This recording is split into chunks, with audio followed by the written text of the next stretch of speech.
మాజీ ముఖ్యమంత్రి బీఆర్ఎస్ అధినేత కేసీఆర్ నదీ జలాల గురించి మాట్లాడితే ఆయన సభకు వచ్చి రాష్ట్రానికి ఉపయోగపడే సలహాలు ఇస్తారని భావించారని తెలంగాణ ముఖ్యమంత్రి రేవంత్ రెడ్డి అన్నారు. నదీ జలాలపై కేసీఆర్ మాట్లాడిన వెంటనే అసెంబ్లీ చర్చకు పెట్టామని, కానీ ఆయన మాత్రం సభకు రాలేదని అన్నారు. శాసనసభలో నీళ్లు నిజాలపై జరిగిన స్వల్పకాలిక చర్చలో భాగంగా ముఖ్యమంత్రి మాట్లాడారు. కృష్ణానది ప్రాజెక్టులపై ప్రజలకు వాస్తవాలు తెలియాల్సి ఉందని ఆయన అన్నారు.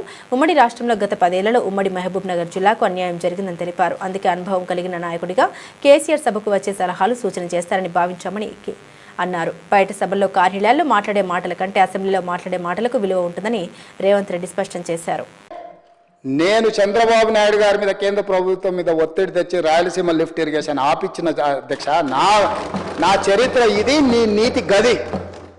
ఇవాళ నేను సూటిగా చెప్పదలుచుకునే వేదిక మీద నుంచి 2 రాష్ట్రాల మధ్యలో మంచి వాతావరణం ఉండాలని ఇప్పటి వరకు నేను సాధించిన విజయాన్ని కూడా నేను చెప్పుకోలేదు అధ్యక్ష.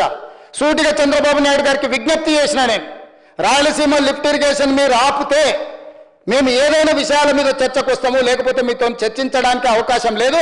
మొట్టమొదట 3 టీఎంసీలు పర్ డే అక్రమంగా నిర్మిస్తున్న రాయలసీమ లిఫ్ట్ ఇరిగేషన్ పనులను మీరు ఆపండి అని మేము వారిని క్లోజ్డ్ రూమ్లో అడిగితే మా మీద గౌరవంతో రాయలసీమ లిఫ్ట్ ఇరిగేషన్ ఆపేసింది అధ్యక్ష.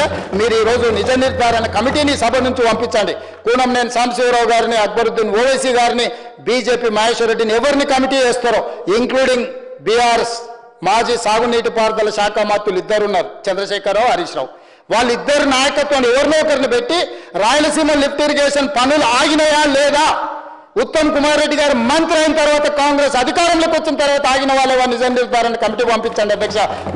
మీరు ఆదేశాలు ఇవ్వండి అధ్యక్ష. ఈ సభ నుంచి మేము అక్కడ రాయలసీమ లిఫ్ట్ను 3 టీఎంసీలు పర్ డే దోపిడీని ఆపిచ్చి చర్చల పేరు మీద ఈరోజు పాలమూరు రంగారెడ్డి ఎత్తిపోతలకు అనుకూలంగా నిర్ణయాలు వచ్చి ఉమ్మడి రాష్ట్రంలో మా ప్రాజెక్టులకు మీరు ఎలాంటి అభ్యంతరాలు పెట్టకండి, మా కడుపు కొట్టకండి అని వాళ్ళ మీద ఒత్తిడి తీసుకొచ్చి ఈరోజు ఒక కొలికి పట్టుకొచ్చిన